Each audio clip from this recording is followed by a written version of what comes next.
বৃহস্পতিবার সকালে সচিবালয়ে মন্ত্রিপরিষদ বিভাগের সভাকক্ষে মন্ত্রিপরিষদের সভায় সভাপতিত্ব করেন প্রধানমন্ত্রী তারেক রহমান। 2 ঘণ্টাব্যাপী বৈঠকের আলোচনায় গুরুত্ব পায় ঈদের ছুটি, যুদ্ধের কারণে সৃষ্ট সংকট, জাতীয় সংসদের প্রথম অধিবেশন, বিদ্যুতের অপচয় রোধসহ বেশ কয়েকটি ইস্যু।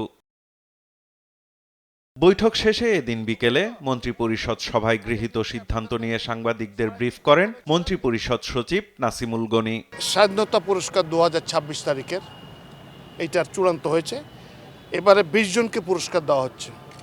1 নম্বরে আছেন বেগম খালেদা জিয়া, মরণোত্তর স্বাধীনতা, গণতন্ত্র ও নারী শিক্ষা সহ দেশ গঠনের সার্বিক অবদানের জন্য। মন্ত্রিপরিষদের সিদ্ধান্তে ঈদে 7 দিনের সরকারি ছুটির ঘোষণা দেন সচিব।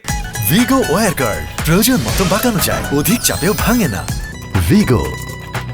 18 মার্চ ছুটি থাকছে, ফলে আগামী 17 তারিখ থেকে 17, 18, 19, 20, 21, 22, 23 একটানা 7 দিন ছুটি থাকছে, যাতে সবাই একটু নির্বিঘ্নে বাড়ি যেতে পারেন।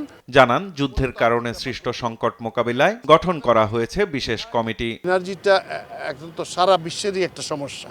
এই যুদ্ধটা যদি প্রলংড হয় তাহলে আমরা সমস্যা পড়ে যাব। তো এটার জন্য আমাদের একটা মন্ত্রী পর্যায়ে একটা কমিটি করা হয়েছে, যাতে এই ক্রাইসিসটা কিভাবে মোকাবেলা করা যায়। এটার অর্থমন্ত্রী মহোদয় করবেন। বিদ্যুতের অপচয় রোধে প্রধানমন্ত্রীর বিশেষ নির্দেশনার কথাও জানান মন্ত্রিপরিষদ সচিব। উনি যেটা করেছেন, প্রথম কাজ হলো যে লাইটের ব্যবহার অর্ধেক করে দিয়েছেন।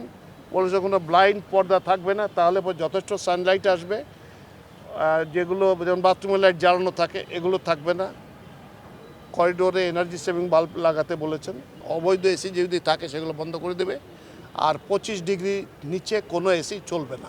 এদিন বৈদেশিক কর্মসংস্থান বৃদ্ধি ও প্রবাসী কল্যাণে গঠিত কমিটি সভা, হাইটেক পার্ক, সফটওয়্যার পার্ক ও আইসিটি সেন্টার সমূহ কার্যকরভাবে পরিচালনায় গঠিত কমিটি সভা এবং দক্ষতা বিষয়ক সরকারি সনদায়ন প্রমিতকরণে গঠিত কমিটির সভায়ও সভাপতিত্ব করেন প্রধানমন্ত্রী তারেক রহমান।